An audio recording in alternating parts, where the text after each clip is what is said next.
Oke, halo semua, kembali lagi di SP Insight ya. Di video kali ini kita akan membahas lanjutan dari turunan fungsi aljabar part kedua. Karena di part pertama, supaya tidak panjang video pembahasannya, kita bagi menjadi ini part kedua, khusus membahas sifat-sifat tentang perkalian dan pembagian untuk turunan fungsi aljabar serta aturan rantai. Sudah siap ya? Yuk kita mulai saja langsung materi kali ini. Dari turunan fungsi aljabar untuk operasi bentuk perkalian ya. Untuk operasi bentuk perkalian, misalnya bentuknya Y sama dengan U kali V, di mana U dan V ini adalah bentuk ataupun fungsi dalam X ya, di mana Y ini sama artinya juga dengan Fx. Kalau diminta turunan pertamanya, berarti rumusnya adalah U aksen kali P tambah U kali V aksen. Ini rumus baku untuk turunan bentuk aljabar yang berbentuk perkalian ya. Artinya yang isi aksen-aksen ini berarti itu yang diturunkan. Kalau tidak isi aksen berarti fungsi aslinya. Kita langsung saja masuk ke contoh soal supaya lebih mudah memahami. Tentukan turunan fungsi dari fx sama dengan x pangkat 2 kurang 3x tambah 5 kali 6x kurang 2. Nah, untuk bentuk soal nomor 7 ini sudah pasti ini bentuk soal perkalian ya. Kita bisa pecah untuk bentuk U nya ini yaitu x pangkat 2 kurang 3x tambah 5, kemudian untuk bentuk V nya ini adalah 6x kurang 2. Berarti ini bentuknya Y sama dengan U kali P. Y dalam hal ini sama dengan Fx ya. Kemudian kita tulis dulu untuk U nya itu adalah fungsi U nya ya, x kuadrat kurang 3x tambah 5. Berarti untuk U aksennya atau turunannya itu adalah berarti 2x x kuadrat turunannya itu adalah 2x, karena pangkatnya turun, pangkatnya kurang 1, artinya 2x. Terus min 3x turunannya ya min 3 langsung, terus tambah 5 ya 0 ya. Hal seperti ini harus supaya cepat untuk bentuk turunan ya. Untuk V juga sama, berarti V nya itu adalah 6x kurang 2, maka V aksennya atau turunannya adalah turunan 6x ya 6, turunan min 2 0. Sehingga ini bentuk-bentuk yang sudah kita punya supaya kita bisa masukkan ke rumus turunan bentuk perkalian yang seperti ini. Tinggal kita substitusikan, karena diminta U aksen berarti kita masukkan ini, diminta V berarti masukkan yang ini. Sudah, kita tinggal substitusikan, berarti jadinya U aksen kali P berarti 2x kurang 3 kali 6x kurang 2 tambah U kali V aksen. U nya yang ini, V aksennya 6. Nah, kalau ada bentuk seperti ini dikalikan biasa ya, 2x kali 6x tambah 2x kali min 2 tambah min 3 kali 6x tambah min 3 kali min 2. Sudah kita dapatkan hasilnya adalah 12x pangkat 2 kurang 22x tambah 6. Nanti bisa dijabarkan sendiri ya, yang seperti ini kan sudah sering. Begitu pula untuk yang ini, semua dikalikan 6, jadinya tambah 6x pangkat 2 kurang 18x tambah 30. Jadinya kumpulkan yang x kuadrat, x dengan x, konstanta dengan konstanta. Jadinya 18x pangkat 2 kurang 40x tambah 36. Jadi turunan fungsi dari bentuk fx ini adalah 18x kuadrat kurang 40x tambah 36. Jadi untuk bentuk seperti ini perkalian gunakan rumus yang ini. Oke, kita lanjutkan ke turunan fungsi aljabar bentuk pembagian. Berarti misalkan fungsinya itu berbentuk Y sama dengan U per P, kita masih gunakan fungsi U dan fungsi V ya, maka turunannya Y aksen sama dengan U aksen kali P dikurang U kali V aksen dibagi V pangkat 2. Berarti ini rumusnya. Kita langsung masuk ke contoh soal yang nomor 8 ya. Tentukan turunan fungsi dari Y sama dengan 3x pangkat 2 kurang 2 per x tambah 5. Berarti kita anggap untuk U nya itu adalah 3x pangkat 2 kurang 2, kemudian V nya adalah x tambah 5 sesuai dengan bentuk ini. Kemudian kita cari satu persatu seperti di slide sebelumnya. U nya itu adalah 3x pangkat 2 kurang 2, kemudian U aksennya atau turunannya berarti 3 kali 2, kemudian 2 nya kurang 1, jadinya 3 kali 2 6, 2 kurang 1 1, berarti 6x pangkat 1 yaitu 6x. Turunan dari 2 kan udah pasti 0, berarti turunan U adalah 6 X. Begitu pula untuk V itu bentuknya X tambah 5, maka turunannya adalah V aksen sama dengan 1. Karena ini X itu koefisiennya 1, maka turunannya sudah pasti 1. Kemudian kita langsung masukkan ke rumus, Y aksen sama dengan U aksen kali V dikurang U kali V aksen dibagi V pangkat 2. Berarti kita langsung substitusikan, U aksennya adalah 6X, kemudian V nya adalah X tambah 5 dikurang 3X pangkat 2 kurang 2, karena ini U saja, kemudian V aksennya 1 dibagi X tambah 5 pangkat 2. Kemudian ini dikalikan, 6X kali X itu 6X pangkat 2, 6X kali 5 itu adalah 30X.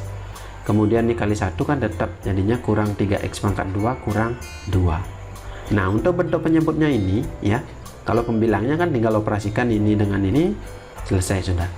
Untuk X tambah 5 pangkat 2 itu sama artinya dengan X tambah 5 kali X tambah 5. Karena beberapa siswa ini salah. Langsung X tambah 5 pangkat 2, jawabannya lah X pangkat 2 tambah 25. Ingat, jabarkan dulu seperti ini. Kalikan X kali X, kemudian X kali 5 yaitu 5X, kemudian 5 kali X lagi 5X, 5 kali 5 25, sehingga kita dapatkan hasilnya X pangkat 2 tambah 5X tambah 5X tambah 25. 5X tambah 5X ya 10X. Kemudian kita substitusikan langsung X tambah 5 pangkat 2, berarti kita ganti dengan X kuadrat tambah 10X tambah 25. Kemudian ini 6X kuadrat kurang 3X yaitu 3X pangkat 2, kemudian 30X tetap, kemudian ini kurang min 2 yaitu tambah 2, sehingga turunan dari fungsi Y ini adalah Y aksen sama dengan 3X pangkat 2 tambah 30X tambah 2 per X pangkat 2 tambah 10X tambah 25. Selanjutnya kita bahas tentang aturan rantai.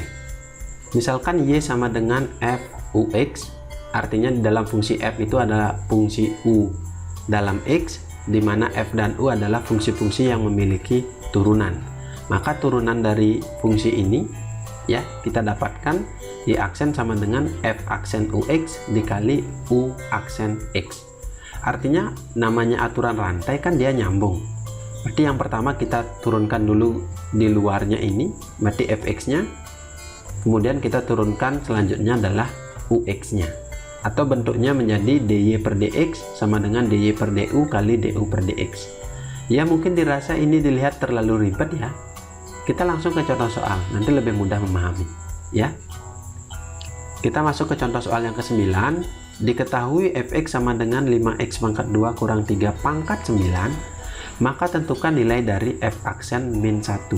Berarti turunannya kita cari dulu, nanti dimasukkan x nya min 1 ya. Kalau ada bentuk fx seperti ini, jangan kalian langsung turunkan biasa. Kalau ada fungsi yang di dalamnya kemudian dipangkatkan, pangkatnya besar seperti ini, kita gunakan aturan rantai ya. Karena kalau fungsinya ini tidak isi pangkat 9, kita bisa turunkan biasa. Karena ini ada pangkat 9, berarti kita bisa jabarkan dulu 5x pangkat 2 kurang 3 kali 5x pangkat 2 kurang 3 sebanyak 9 kali, baru kita bisa turunkan biasa. Namun cara itu panjang ya, sehingga kita gunakan yang namanya aturan rantai. Berarti kita misalkan U itu adalah yang di dalamnya ini, itu adalah 5x pangkat 2 kurang 3. Seperti biasa kita turunkan menjadi U aksen, jadinya 5 kali 2 kali x pangkat 2 kurang 1, turunan 3 0, sehingga ini 5 kali 2 10, x pangkat 2 kurang 1 x, berarti jadinya 10x. Itu turunan U nya. Kemudian kita langsung saja bentuk soal ini menjadi fx itu sama dengan U pangkat 9 ya kan, sehingga kita bisa tentukan f aksennya itu adalah biasa saja. Kalau bentuk seperti ini kan satu kesatuan, jadinya 9 nya turun, 9 kali U pangkat 9 kurang 1 dikali U aksen. Nah ini tambahannya ada U aksennya ya. Kemudian kita selesaikan, jadinya 9 kali U pangkat 8 kali 10x, karena U aksennya adalah 10x. Kemudian kita langsung sekalian ganti, untuk U nya itu adalah 5x pangkat 2 kurang 3 pangkat 8, kemudian 10x kali 9 90x. Berarti turunan dari fungsi fx ini adalah 90x kali 5x pangkat 2 kurang 3 pangkat 8 ya. karena diminta f aksen min 1, berarti kita ganti x nya dengan min 1, 90 kali min 1, kemudian 5 kali min 1 pangkat 2 kurang 3 pangkat 8, jadinya min 90 kali ini 5 ya, karena min 1 pangkat 2 itu positif, 5 kurang 3 2 pangkat 8, jadinya min 90 kali 256, jawabannya adalah 23.040. Sudah ya. Jadi aturan rantai ini dikenalkan untuk memudahkan perhitungan yang model perpangkatan yang besar seperti ini, karena tidak bisa diselesaikan dengan sifat-sifat yang sudah kita pelajari tadi ya. Oke, kita lanjutkan ke contoh soal yang terakhir, yaitu yang nomor 10. Diketahui fx sama dengan akar x pangkat 3 kurang 8, maka tentukan turunannya. Berarti kita selesaikan ya dengan aturan rantai. Kenapa aturan rantai? Karena ini bentuk akar, di dalamnya itu adalah fungsi. Berarti fx itu kita bisa ubah menjadi x pangkat 3 kurang 8 pangkat setengah. Lihat kembali di video part 1 tentang turunan ya. Kalau ada bentuk akar seperti ini, yang di dalam ini artinya pangkat 1, ini artinya pangkat 2, sehingga jadinya 1/2, karena di sini tidak isi pangkat. Bukan 3 ini diambil ya, karena ini satu kesatuan. Kalau 3 ini kan punya pangkat dari x nya. Sudah. Kemudian yang x pangkat 3 kurang 8 itu kita misalkan u, kemudian kita cari turunannya, yaitu u aksen sama dengan 3 turun, jadinya 3x 2 pangkat 2. Kenapa pangkat 2? Karena 3 kurang 1. Berarti turunannya adalah 3x pangkat 2. Kemudian bentuk dari soalnya ini bisa kita ubah menjadi fx sama dengan ux pangkat setengah atau u pangkat setengah. Sudah. Kemudian kita cari turunannya menjadi setengah kurang 1, kemudian setengahnya turun, jadinya model seperti ini, kali u aksen kali fungsi di dalam u ini kita turunkan lagi seperti itu ya. Kemudian ini jadinya setengah, kemudian setengah kurang 1 ya min setengah kali u aksen. Setelah ada bentuk seperti ini kita bisa ubah menjadi u aksen kali 1 kan u aksen, kemudian per 2 u pangkat min setengah, itu kan artinya akar u, karena min berarti jadinya di bawah, jadinya u aksen per 2 akar u. Seperti ini ya, di part 1 sudah kita bahas. Kemudian kita substitusikan, u aksennya itu adalah 3x pangkat 2, kemudian akar u nya itu adalah x pangkat 3 kurang 8, sehingga turunan dari fungsi fx ini adalah f aksen sama dengan 3x pangkat 2 per 2 akar x pangkat 3 kurang 8. Jadi seperti itu ya untuk aturan rantai. Makanya hati-hati ketika menemukan bentuk fungsi yang ada pangkatnya, ya. Ini fungsi satu kesatuan, kemudian di luarnya ada pangkatnya. Beda dengan x pangkat 3 seperti ini saja. Ya. Kalau ada bentuk fungsi keseluruhan ini, kemudian ada pangkat besar di luarnya, itu digunakan aturan rantai seperti ini. Kalau masih bingung, silahkan diulang lagi video di part 1, kemudian di part 2 ini, sehingga nanti lebih mudah memahami materi tentang turunan fungsi aljabar. Sekian dulu untuk video kita kali ini, sampai ketemu di video selanjutnya dan terima kasih.